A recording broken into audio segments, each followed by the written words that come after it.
ರಾಜ್ಯದ ಫಲಿತಾಂಶ ಬಂದು 11 ದಿನಗಳ ನಂತರ ಕೇರಳದ ಮುಖ್ಯಮಂತ್ರಿಯ ಹೆಸರು ಘೋಷಣೆಯಾಗಿದೆ. ಪಬ್ಲಿಕ್ ಸೆಂಟಿಮೆಂಟ್ ಮತ್ತು ಅಲ್ಲಿನ ಕಾಂಗ್ರೆಸ್ ಯೂನಿಟ್ ಬಯಸಿದಂತೆ ವಿ.ಡಿ. ಸತೀಶನ್ ಕೇರಳಂನ ಸಿಎಂ ಆಗಿ ಆಯ್ಕೆಯಾಗಿದ್ದಾರೆ.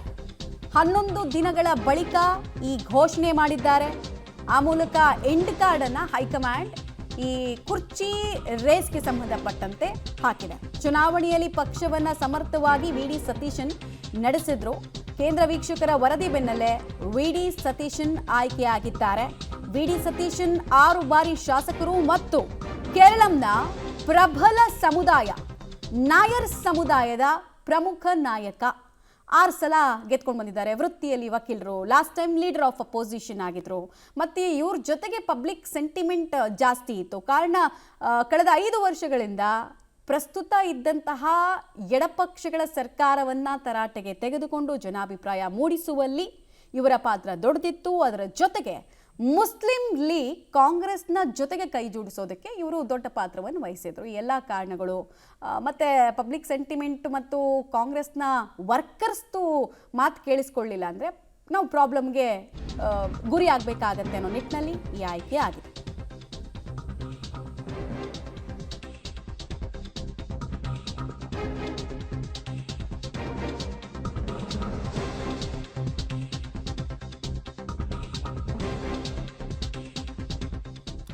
ಇದೇ ಬೆನ್ನಲ್ಲೇ ವಿ.ಡಿ. ಸತೀಶನ್ ಅವರು ಸುದ್ದಿಗೋಷ್ಠಿಯನ್ನು ನಡೆಸಿದ್ರು.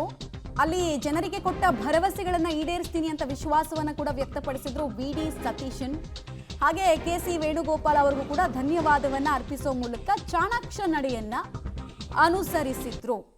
ಪಕ್ಷ ನನಗೆ ದೊಡ್ಡ ಜವಾಬ್ದಾರಿ ಕೊಟ್ಟಿದೆ ಅಂತ ಹೇಳಿದ್ರು.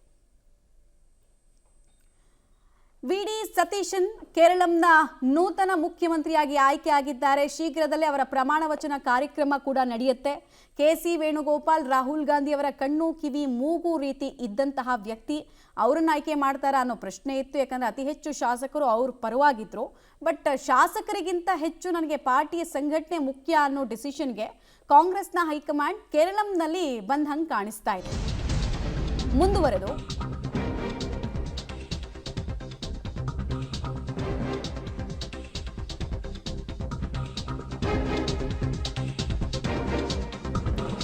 ಕೇರಳಂನಲ್ಲಿ ಪಕ್ಷ ಬಲವರ್ಧನೆಗೆ ಇದು ನೆರವಾಗುತ್ತೆ ಅಂತ ಮುಖ್ಯಮಂತ್ರಿ ರೇಸ್ನ ಕಂಟೆಂಡರ್ ಆಗಿದ್ದಂತಹ ಕೆ.ಸಿ. ವೇಣುಗೋಪಾಲ್ ಪ್ರತಿಕ್ರಿಯೆ ಕೊಟ್ಟಿದ್ದಾರೆ. ಒಬ್ಬ ಕಾಂಗ್ರೆಸ್ ಕಾರ್ಯಕರ್ತನಾಗಿ ನಾನು ಇದನ್ನ ಸ್ವಾಗತಿಸ್ತೀನಿ ಅಂತ ಕೂಡ ಹೇಳಿದ್ರು. ಎದೆಯೊಳಗೆ ಬೆಂಕಿ ಇಟ್ಕೊಂಡು ಹೇಳಿದ್ರ, ಕೈ ತಪ್ಪದಲ್ಲ ಅವಕಾಶ ಅಂತ ಅಂದ್ಕೊಂಡು ಹೇಳಿದ್ರ ಗೊತ್ತಿಲ್ಲ. ಬಟ್ ಆಚೆಗಡೆ ಅಂತೂ ಕ್ಯಾಮ್ರಾ ಮುಂದೆ ಅಂತೂ ಖುಷಿ ಇದೆ, ಆಯ್ಕೆಯನ್ನು ಸ್ವಾಗತಿಸ್ತೀನಿ ಅಂತ ಹೇಳಿದ್ರು. ಒಂದು ದೊಡ್ಡ ಆಪರ್ಚುನಿಟಿ ಕೆ.ಸಿ. ವೇಣುಗೋಪಾಲ್ ಅವರಿಗೆ ಮಿಸ್ ಆದಂಗೆ ಆಯಿತು. ಆಮೇಲೆ ಇನ್ನೊಂದು ವಿಚಾರ ಏನಂದರೆ ಕೆ.ಸಿ. ವೇಣುಗೋಪಾಲ್ ಈ ಸಲ MLA ಆಗಿರಲಿಲ್ಲ. ಅವ್ರು ಪ್ರಸ್ತುತ MP. ಕೇರಳದಲ್ಲಿ ಪರಿಷತ್ ಕೂಡ ಇಲ್ಲ. ಇನ್ಯಾರನ್ನಾದ್ರೂ ರಾಜೀನಾಮೆ ಕೊಟ್ಟು ಇವ್ರನ್ನ ನಿಲ್ಲಿಸಬೇಕಿತ್ತು. ಒಂದು ವೇಳೆ ಇವ್ರ ಹೆಸರನ್ನು ತಗೊಂಡಿದ್ದಾರೆ. ಆ ರಿಸ್ಕನ್ನು ಹೈಕಮಾಂಡ್ ತಗೊಂಡಿಲ್ಲ. ಎಕ್ಸ್ಟ್ರಾ ಇನ್ಫಾರ್ಮೇಷನ್ ಇದು. High command decided V D. Satheesan as the chief ministerial candidate for chief minister for Kerala government. Wholeheartedly I am welcoming that decision. I am congratulating V.D. Satisan for this position. I think that people of Kerala has given a big verdict for the UDF. The government under the leadership of V.D. Satisan can fulfill the aspirations and promises of the people of Kerala. Certainly we are totally with the government of Kerala. So what discussion? Congress details ಕೊಡ್ತಾರೆ ಶಬೀರ್ ನೇರ ಸಂಪರ್ಕದಲ್ಲಿ. Shabir, public ಸೆಂಟಿಮೆಂಟೇ ನನಗೆ important ಅನ್ನೋದನ್ನ Congress high command message ಕೊಟ್ಟಂಗಿದೆ Keralam ವಿಚಾರದಲ್ಲಿ. KC. ವೇಣುಗೋಪಾಲ್ಗೆ ಹಿನ್ನಡೆ ಆಗೋದಕ್ಕೆ ಏನೇನು ಪ್ರಮುಖ ಕಾರಣ?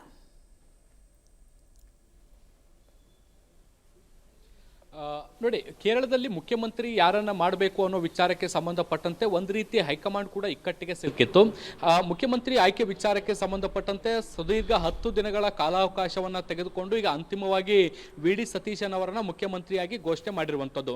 ನಿನ್ನೆ ತಡರಾತ್ರಿವರೆಗೂ ಕೂಡ ಸುದೀರ್ಘವಾದಂಥ ಸಭೆಗಳನ್ನು AICC ಅಧ್ಯಕ್ಷ ಮಲ್ಲಿಕಾರ್ಜುನ್ ಖರ್ಗೆ, ಲೋಕಸಭೆ ವಿರೋಧ ಪಕ್ಷದ ನಾಯಕ ರಾಹುಲ್ ಗಾಂಧಿ, ಬೇರೆ ಬೇರೆ ಪ್ರಮುಖ ನಾಯಕರು ಎಲ್ಲರೂ ಕೂಡ ಚರ್ಚೆಗಳನ್ನು ನಡೆಸಿದ್ರು. ಮುಖ್ಯವಾಗಿ ನೋಡಿ, 67 ಶಾಸಕರು ಶಾಸಕರಲ್ಲಿ 47 ಶಾಸಕರು ಏನು ಕೆ ಸಿ ವೇಣುಗೋಪಾಲ್ ಪರವಾಗಿ ಬೆಂಬಲವನ್ನು ಸೂಚಿಸಿದ್ರು. ಶಾಸಕರ ಅಭಿಪ್ರಾಯದ ಹೊರತಾಗಿಯೂ ಕೂಡ ವಿ ಡಿ ಸತೀಶ್ ಅವರನ್ನ ಮುಖ್ಯಮಂತ್ರಿಯಾಗಿ ಆಯ್ಕೆ ಮಾಡಿರುವಂಥ ಕೆಲಸವನ್ನು ಹೈಕಮಾಂಡ್ ಮಾಡಿದೆ.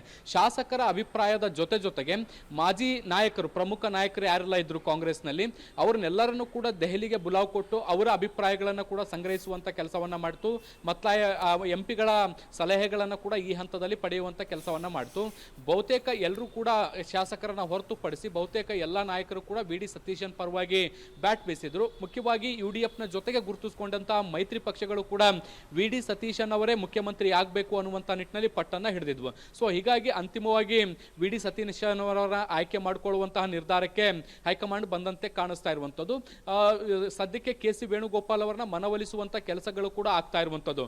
ಕೆಲವು ಆಪ್ತ ಮೂಲಗಳು ಹೇಳೋ ಪ್ರಕಾರ AICC ಅಧ್ಯಕ್ಷ ಮಲ್ಲಿಕಾರ್ಜುನ್ ಖರ್ಗೆ ಅವರ ಟರ್ಮ್ ಅಂದ್ರೆ ರಾಷ್ಟ್ರೀಯ ಅಧ್ಯಕ್ಷರ ಟರ್ಮ್ ಇನ್ನು 1 ವರ್ಷ ಬಾಕಿ ಉಳಿದಿರುವಂಥದ್ದು. ಅವರ ಸರದಿ ಆದ ಬಳಿಕ ವೇಣುಗೋಪಾಲ್ ಅವರಿಗೆ ರಾಷ್ಟ್ರೀಯ ಅಧ್ಯಕ್ಷರನ್ನಾಗಿ ಮಾಡುವಂತಹ ಭರವಸೆಯನ್ನ ಕೊಡಲಾಗಿದೆ ಅನ್ನುವಂಥ ಮಾಹಿತಿಗಳು ಕೂಡ ಬರ್ತಾ ಇರುವಂಥದ್ದು.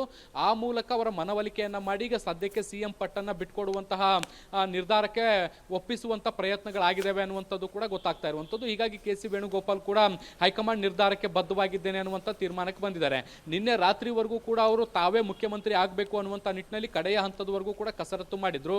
ಆದರೆ public sentiment V D Satheesan ಅವರ ಪರವಾಗಿದ್ದಂಥ ಹಿನ್ನೆಲೆಯಲ್ಲಿ ವಿರೋಧ ಪಕ್ಷದ ನಾಯಕರಾಗಿ ಸಾಕಷ್ಟು ಪಾಪ್ಯುಲಾರಿಟಿಯನ್ನು ಅವರು ಕೇರಳದಲ್ಲಿ ಹೊಂದಿದ್ರು. ಸೊ ಹೀಗಾಗಿ ಈ ಎಲ್ಲ ಅಂಶಗಳನ್ನು ಗಮನದಲ್ಲಿಟ್ಕೊಂಡು ವಿ ಡಿ ಸತೀಶನ್ ಪರವಾಗಿ ಈಗ ಹೈಕಮಾಂಡ್ ನಿಂತಿರುವಂಥದ್ದನ್ನು ಕೂಡ ನಾವು ಗಮನಿಸಬಹುದು. ಮಮತಾ, ಧನ್ಯವಾದ ತಮ್ಮ ಮಾಹಿತಿಗಾಗಿ.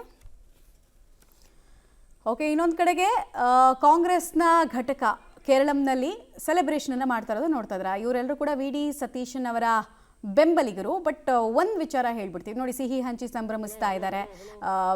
ಬೇರೆಯವ್ರು ಯಾರಾದರೂ CM ಆಗಿದ್ದಿದ್ರೆ ಸಿನಾರಿಯೋ ಬೇರೆ ಇರ್ತಾ ಇತ್ತು, ಪಟಾಕಿ ಎಲ್ಲ ಹಚ್ಚಿ ಅಲ್ಲಿ ದೊಡ್ಡ ಮಟ್ಟದಲ್ಲಿ ಸೆಲೆಬ್ರೇಷನ್ ಮಾಡ್ತಾ ಇದ್ರು. ಬಟ್ ವಿ ಡಿ ಸತೀಶನ್ ಅವ್ರ ನಿವಾಸನ ಗಮನಿಸ್ತಾ ಇದ್ವಿ ನಾವು. ಒಂದು ಅರ್ಧ ಗಂಟೆ ಮುಂಚೆ ಇವ್ರ ಹೆಸರೆಲ್ಲ ಘೋಷಣೆ ಆಗಬೇಕಾದ್ರೆ ತುಂಬ ಜನ ಏನೋ ನಾಯಕರುಗಳು ಇರಲಿಲ್ಲ, ಜಸ್ಟ್ ಕಾರ್ಯಕರ್ತರು ಮಾತ್ರ ಇದ್ದಿದ್ದನ್ನು ನಾವು ನೋಡ್ತಾ ಇದ್ವಿ.